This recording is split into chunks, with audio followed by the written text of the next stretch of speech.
เอาเป็นจังไรผู้สาวมาหาอายผู้ดีนะผู้ชายอยากให้อายนะพาผู้สาวหนี้จากการแต่งสนดอกอาย เอาพ่อมาว่าไปหลายนี้เป็นจากนักเต็งใดจังไรถ้าปัญญาเส้นเรื่องหมู่พวกนี้มันอายข้อขาดเจ็ดสวบโกรธสนองลงนะแม่นไหนบดีไหนจังใดผู้สาวก็แต่งกับเขาบ่ได้ผู้สาวบ่ได้ฮักเขาผู้สาวฮักอายได้ยินบ่ อายจะหักเจ้าเพื่อกันที่อายบ่กล้าพาเจ้าไปหรอกผู้สาวเป็นจะได้กกลับไปแต่งงานกับเขาสาวน้องลา เป็นอย่างอายคือบ่กับผู้สาวจังซี่ ไอ้คนถูกคนอยากไอ้ด่าเอ้ย อายบ่ได้ฮักผู้สาวสุดบ่อาย อายดีหาผู้สาว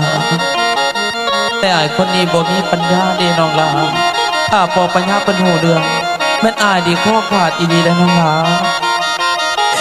เป็นจังใดอายก็พาผู้สาวนี้เถอะ หัว วันแต่งงานของผู้สาวไก่สิมาถึง2-3วันนี้ละอายพาผู้สาวนี้ซะ ยังสองสามวันบาท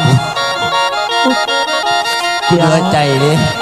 วันเราเสียจะได้ละเสียว ยัง2-3วันโอ้ ไอ้ใหญ่ หา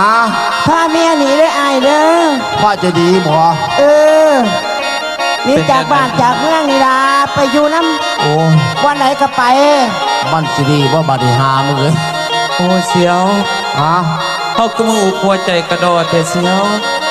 ก็อุ้มใจเห็นแน่จะสิกูเห็นจังไดบัดนี้คันพาลูกเขานี้เขาสิบ่แจ้งตำรวจจับทหารสิเราบัดกูว่า ไอ้ใหญ่ ฮะ ก็เจ้าว่าพาเมียหนีนี่แสดงว่าเจ้ากับคอยหันจากกันไปเลย คอยฮักเจ้าเอ้ยคอยฮักเจ้าผู้เดียวขอยพาเจ้าบ่ไล่ดอกเฮ้ย พาไปเด้อไอ้เด้อ ไปด่าไป นะ เป็นจะได้มาจะไหนน้องลา เป็นจังใดอายก็พาผู้สาวนี้เดี๋ยวมันก็สิแจ้งสิหุงคนก็สิเห็นสันตัวอาย หัวราคาคนมากเลยครับ อายคือบ่ขาดเด้น้องลา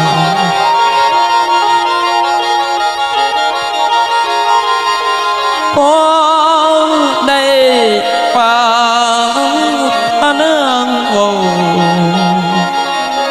โอ้คือว่าใจศิลาลอยตาเอ่ย คนเป็นพ่อลูกสาวบ่หักก็ให้มักบังคับให้เอามันสิฮอนนี่บ่คนแต่ว่าคนว่า ตัวอาย โอ้ยนางไอ้นางฟังแล้วเป็นซอยคอยอายดีขึ้นโตคอยแต่น้ำนองแต่ผู้เดียว มันบ่ฮอนไม่ยังไงรักเคยด่าคือนี่เจ้า ฟังให้ตั้งไปอายพานางห่างนอกไกลดี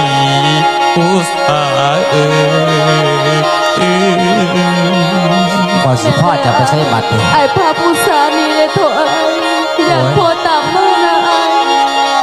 ทางปัญญาเส้นเมืองเพื่อนสีเครื่องหัวใจนั่งหน่อยอีด่าในหาเลยแม่เสียเลย อายนี่นาบ่ยอมบ้านตายดีกันใกล้บ้านกันเนือนสารนาเคยเสียว ผู้สาวเอ่ย เสียว อย่างเชื่อ มึงคิดถึงมันทีทวนได้เสียว แม่น่ะเสีย เอา ว บูมี่ได้เสียวถูกข้อยากได้เสียว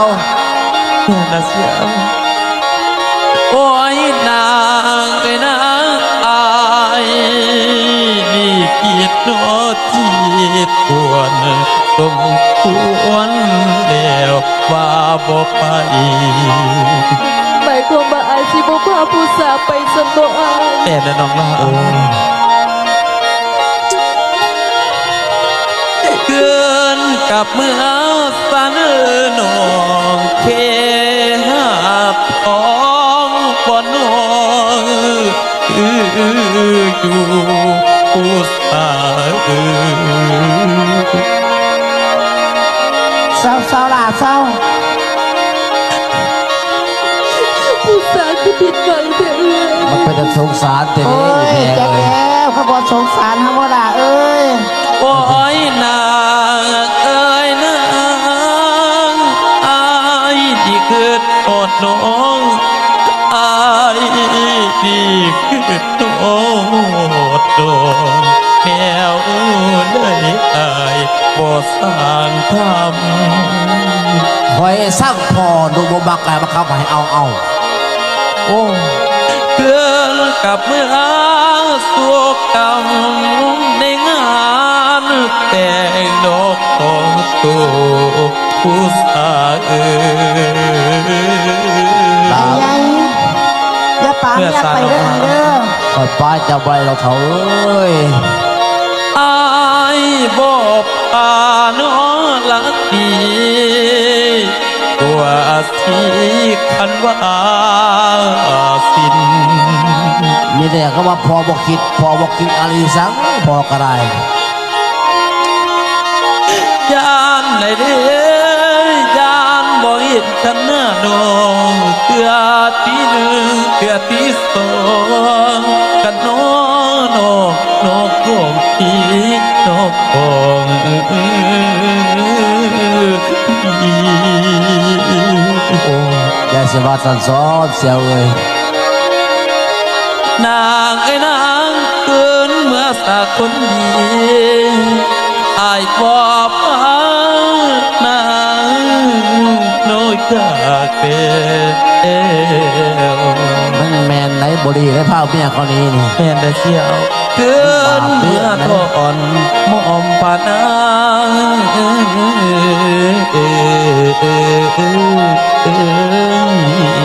น้อง เพิ่นยังหามบ้าหามดินไม่สู้เพื่อฐานบดีได้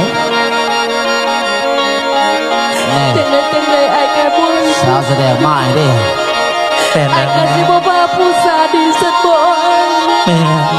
เพื่อสาผู้สาว ละเบิดความหมายแล้วนะ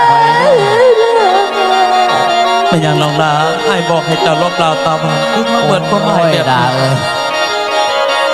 ละเบิดความหมายแล้วนะล่ะสาวผู้สาน้ำตาเหี่ยน้ำตา สงสารพ่อสงสาร โอ้ยเด้นอแสนอ่อนเพลียเมื่อยหน้าข้าใจดวงสองโมถึง เสียว เป็นอย่างเสีย เขาสิเฮ็ดจังไดเสียว ข้ามกราบพระนั่งรักจะมีนอกเสีย มันเกิดแมนอยู่เฮาหักคอเลยเสียว หากกับบอกพระลงเสีย ละสายสายละนายหัวใจนี่ก็ ไปจะไปปล่อยไป จนสามเมลอ เอาสิพาหนี กายดื้อ แม่สวรรค์น้องลาขึ้นมาสาม โอ้ยได้น้ออยากแต่ตายเป็นผีตาบอดีโอ้ยคือเบา จังไดด่า ไปงานแต่งซื่อๆบ่เป็นอย่างน้องลาคือว่าผู้ว่าสมภารของน้องใดเพียงแต่ซ้ำ ลาลากันเลิกกันวันเจ้าบัวลาพาน้อง บักกะลามได้อยู่ เป็นเจ้าเสือเอิญ แต่ สา ชาว ลาย บอกว่าเขาจะบักไง โอ้ยเด้น้อนางขอเด้อสาย เป็นเจ้าจะไปสร้าง ขอบกำเลยนี่ ไปตายเที่ยวเมื่อก่อนพี่สาว เดี๋ยวก่อนเขาจะไปตายได้ไหมสิ โอ้ยเสียวบ่ดีเสียว ไปล่ะไป ไอ้บั ไป ว ตายนาพนา โอ้ย จังได้ไอ้กับบ่พาผู้สานี่อยู่เด้อ มันบ่เป็นดอกหลักเสียวไปเสียว สาดีกันผู้สาบ่ได้เอากับไอ้ผู้สากันสิบ่เอาผู้ใดดอกผู้สาสิได้ผูกคอตายสักคน เสียวบ่เป็นได้เสียวภาษา ผัวสาเอ้ยนาง